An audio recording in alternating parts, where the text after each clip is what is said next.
नमस्कार दोस्तों, स्वागत है आपके अपने YouTube channel S for study में। आज हम सब फिर एक नए वीडियो के साथ क्लास की शुरुआत करते हैं, जिसमें हम सब दोस्तों सीटेट के मॉक टेस्ट क्वेश्चन को कवर करेंगे, जो कि आपका हिंदी है। हिंदी दोस्तों आपका पेपर 1 और पेपर 2 दोनों में पूछा जाता है, इसलिए आज आपकी क्लास पेपर 1 और पेपर 2 दोनों के लिए ही महत्वपूर्ण है। हम सब आप सबके लिए दोस्तों सीटेट में जितने भी सब्जेक्ट हैं, सब सब्जेक्ट का मॉक टेस्ट उपलब्ध करा रहे हैं, साथ में साथ प्रीवियस ईयर क्वेश्चन पेपर जो सीटेट के लिए सबसे महत्वपूर्ण है। प्रीवियस ईयर क्वेश्चन पेपर भी डेली सॉल्व करा रहे हैं, हर सब्जेक्ट की थ्योरी भी क्लास उपलब्ध करा रहे हैं। चैनल पे नए हैं तो चैनल को जरूर सब्सक्राइब कर लीजिए दोस्तों। चलिए हम सब आगे बढ़ते हैं और क्लास की शुरुआत करते हैं। पहले क्वेश्चन की तरफ बढ़ते हैं। कह रहे हैं पेड़ से पत्ता गिरता है, इस वाक्य में से किस कारक का चिन्ह है। आपको से कारक का चिन्ह बताना है। आपको पता होगा कर्ता ने कर्म को करण से अपादान से अलग, अपादान मतलब जहां पे अलगाव की बात हो, पेड़ से पत्ते गिरा मतलब पेड़ से पत्ता अलग हो रहा है, अलगाव हो रहा है, तो यहाँ पे अपादान कारक होता है। ऑप्शन इसमें B is correct answer. Chomsky के अनुसार बच्चों में भाषा सीखने की क्षमता कैसी होती है। नाम चॉम्स्की के अनुसार जो भाषा सीखने की क्षमता होती है, ऑप्शन फर्स्ट है अर्जित करना, अनुकरण, जन्मजात, वैज्ञानिक। तो जन्मजात होती है। चॉम्स्की मानते थे जो बच्चे में भाषा सीखने की क्षमता होती है वह जन्मजात होती है। रसोई घर में कौन सा समास है। द्विग समास, तत्पुरुष समास, द्वंद्व समास, अव्ययीभाव समास। देखिए द्विग समास और द्वंद्व समास तो होगा नहीं, इसमें दो ही समास बचा, तत्पुरुष समास, अव्ययीभाव समास। इसमें राइट आंसर भी हो जाएगा। रसोई के लिए घर, तो ये तत्पुरुष समास है आपका। प्राथमिक स्तर पर बच्चों की भाषा क्षमता के आकलन में सबसे अधिक उपयोगी साधन क्या है दोस्तों। लिखित परीक्षा, पोर्टफोलियो, गृह कार्य, मौखिक प्रश्न उत्तर। तो इसमें राइट आंसर हो जाएगा ऑप्शन बी पोर्टफोलियो। पोर्टफोलियो दोस्तों वह होता है जिसमें बच्चे का रिकॉर्ड रखा जाता है। जैसे आपका बच्चा भी थर्ड के क्लास में आपका बच्चा पढ़ने लिखने में कैसा है, इसका एक फाइल बन जाएगा। जब बच्चा फोर्थ में जाएगा वही फाइल फिर फोर्थ में चला जाएगा। फोर्थ का जो क्लास टीचर हो जाएगा होगा वो बिना कुछ आपका बच्चे का टेस्ट लिए बिना कुछ जाने आप बता देगा कि आपका बच्चा पढ़ने में कैसे है, कैसे उसका लिखने में कैसे, इन सब के बारे में जान जाता है। वही होता है पोर्टफोलियो, मतलब बच्चे का जिसमें रिकॉर्ड रखा जाता है।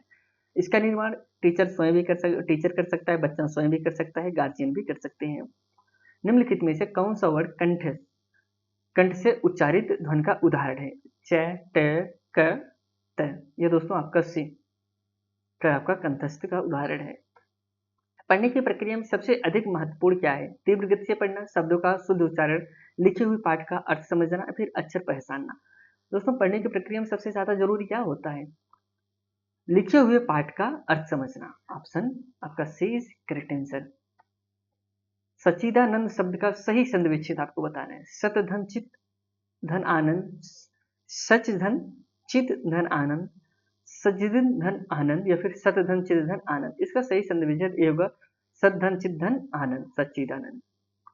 भाषा शिक्षण में बहुभाषिकता को किस रूप में देखा जाता है। एक बाधा, बाधा तो है नहीं, एक समस्या भी नहीं, एक संसाधन, चुनौती भी नहीं, एक संसाधन। Option C is correct answer. अनुराग का सही विलोम आपको बताना है। अनुराग, वैराग, विराग, प्रेम, अनादर। इसमें राइट आंसर बी हो जाएगा। अनुराग का सही विलोम क्या होता है, विराग होता है। वाइगोस्की ने भाषा विकास में सबसे अधिक बल किस पर दिया था। जैविक परिपक्वता पर, सामाजिक अंतःक्रिया पर, पाठ्य पुस्तक पर, या फिर पुरस्कार एवं दंड पर दिया था। इन्होंने दोस्तों सामाजिक अंतःक्रिया पे दिया था। वाइगोस्की का जो सिद्धांत है सामाजिक अंतःक्रिया का सिद्धांत, इन्होंने कल्चर पे ध्यान दिया था, समाज पे दिया था, भाषा पे दिया था। जेडपीडी, इसको फोल्डिंग, पार, आलंबन, ये सब आपके वाइगोस्की के ही कथन थे। निम्नलिखित में से कौन सा सब तत्सम है। आग, सूरज, अग्नि, खेत। तो दोस्तों अग्नि आपका तत्सम है। पठन विकार को क्या कहा जाता है। Dysgraphia, dyslexia, dyscalculia, aphasia. तो देखिए डिसकैलकुलिया होगा नहीं, डिसग्राफिया लिखने से होता है, अफिजा भी नहीं होगा, तो ऑप्शन एक ही बचा है, डिसलेक्सिया आपका पठन विकार से संबंधित है। कमल का पर्यायवाची कौन सा नहीं है। जो नहीं है उसे आपको बताना है। जलज, पंकज, जलद, सरोज। कमल का पर्यायवाची जलद आपका नहीं है, बाकी सभी हैं। प्राथमिक स्तर पर भाषा शिक्षण का मुख्य उद्देश्य क्या है। व्याकरण के नियमों को याद करवाना, बच्चों की भाषा की विविधता प्रयोग में सक्षम बनाना, कविता और कहानियों को याद करवाना, परीक्षा में अच्छे अंक दिलाना। तो राइट आंसर इसमें बी हो जाएगा। बच्चों की भाषा की विविधता के प्रयोग में सक्षम बनाना। Option B is right answer. शुद्ध वर्तनी वाले शब्द का चयन कीजिए। उज्जवल, उज्जवल, उज्जवल, या फिर उज्जवल। तो इसमें जो राइट आंसर बी होगा। उज्जवल शुद्ध किस प्रकार से लिखा जाए। उज्जवल ऐसा लिखा जाएगा। ओ आधा जा हुआ उल्ला। बच्चे अपनी मातृभाषा का प्रयोग करते हुए हिंदी भाषा की कक्षा में अपनी बात कहते हैं। यह बात है क्या दोस्तों? स्वाभाविक है, अनुचित है, निंदनीय, असंगत है। ये स्वाभाविक होगा दोस्तों ना, ऐसा तो है नहीं अनुचित है, निंदनीय ये तो होगा नहीं। ऑप्शन इसमें इज करेक्ट आंसर। अपमान शब्द का उपसर्ग आपको बताना है। अपमान शब्द का उपसर्ग प्रयुक्त हुआ है दोस्तों। अपमान में उपसर्ग क्या है? अ है, अप है, मान है, अति है। इसमें राइट आंसर बी है। अपमान में अप उपसर्ग है दोस्तों।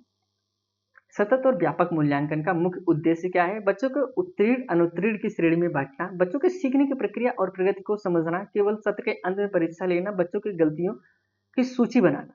दोस्तों सतत और व्यापक मूल्यांकन का मतलब होता है कि बच्चों के सीखने प्रक्रिया और प्रगति को समझना। Option B is correct answer. निम्नलिखित में से जातिवाचक संज्ञा कौन सी है? गाय, सॉरी गंगा, हिमालय, नदी, भारत। इसमें जातिवाचक कौन सा है दोस्तों? इसमें नदी। नदी देखिए, नदी पूरे नदी की बात हो रही है। इसमें एक नदी नहीं, जैसे गंगा यमुना एक नाम नहीं ले रहे हैं, हम नदी ही कह रहे हैं। यह कि आपका एक जात का बोध कराता है। उपचारात्मक शिक्षण की सफलता किस पर निर्भर करती है? समय और अवधि पर, भाषिक नियमों के ज्ञान पर, समस्याओं के कारणों का सही पहचान पर, उपचारात्मक शिक्षण सामग्री पर। तो राइट आंसर इसमें सी हो जाएगा, समस्याओं के कारणों की सही पहचान पर।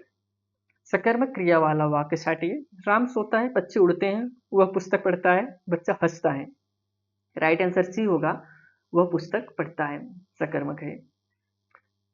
भाषा समृद्धि परिवेश से क्या तात्पर्य है? कक्षा में केवल, देखिए केवल एक ऐसा पॉइंट है, केवल आने के बाद ऑप्शन तो होगा ही नहीं। बच्चों की भाषा प्रयोग के अधिक से अधिक अवसर देना, ये तो पॉजिटिव है। केवल, ये भी दोनों केवल है, तो ऑप्शन बी ही आपका राइट आंसर हो जाएगा। अंगूठा दिखाना मुहावरे का सही अर्थ क्या है?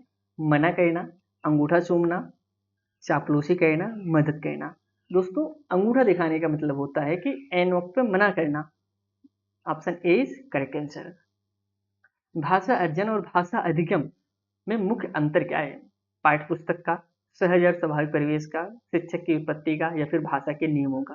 तो राइट आंसर इसमें भी हो जाएगा, सहजता और स्वाभाविक परिवेश का है दोस्तों। Option B is correct answer. यह मेरी पुस्तक है वाक्य में यह किस प्रकार का सर्वनाम है? अनिश्चयवाचक सर्वनाम, निश्चयवाचक सर्वनाम, निजवाचक सर्वनाम, संबंधवाचक सर्वनाम।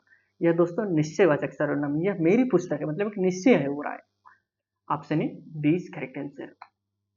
प्राथमिक स्तर पर बच्चों के लिए कहानियों का चयन करते समय सबसे महत्वपूर्ण बिंदु क्या होना चाहिए? कहानी छोटा होना चाहिए, कहानी का उपदेशात्मक होना चाहिए, कहानी के बच्चों को अनुभव संसार से जुड़ा होना चाहिए। यही ऑप्शन आपका सही होगा। कहानी केवल पशु पशु नहीं, ये नहीं। Option C is correct answer. सच्चा मित्र शब्द में सच्चा किस प्रकार का विशेषण है? सच्चा गुणवाचक है, संख्यावाचक है, परिणामवाचक है, सर्वनामिक है। यह दोस्तों सच्चा कैसा आपका विशेषण है? यह आपका गुणवाचक है, उसकी विशेषता है सच्चा मित्र, यह गुणवाचक विशेषण है। बच्चों की भाषा संबंधित त्रुटियों क्या दर्शाते हैं? बच्चे भाषा नहीं सीख सकते, त्रुटियों सीखने की प्रक्रिया का एक स्वाभाविक अंग है। शिक्षक का तरीका गलत है, बच्चे को व्याकरण का ज्ञान नहीं है। इसमें जो राइट आंसर हो जाएगा बी, त्रुटियों सीखने की प्रक्रिया का एक स्वाभाविक अंग है। Option B is correct answer. जल शब्द का तद्भव रूप क्या होगा? तद्भव आपको बताना है जल का, पानी, नीर, तोय, वारी। दोस्तों तद्भव क्या होगा? इसमें यही ऑप्शन सही होगा, पानी। पानी तद्भव है। भाषा कौशल का सही और प्राकृतिक क्रम क्या है दोस्तों? पढ़ना, लिखना, सुनना, बोलना, सुनना, बोलना, पढ़ना, लिखना, बोलना, सुनना, लिखना, पढ़ना, या फिर लिखना, पढ़ना, सुनना, बोलना। करेक्ट आंसर इसमें हो जाएगा ऑप्शन बी, सुनना। सबसे पहले सुनना, फिर बोलना, फिर पढ़ना और फिर लिखना दोस्तों। यहाँ पे आज हम सब दोस्तों 30 क्वेश्चन आपके मॉक टेस्ट को कवर किए। चैनल पे आप नए हैं, चैनल को जरूर सब्सक्राइब करिए। हम आपसे फिर एक नए वीडियो मिलते हैं, तब तक के लिए दोस्तों धन्यवाद।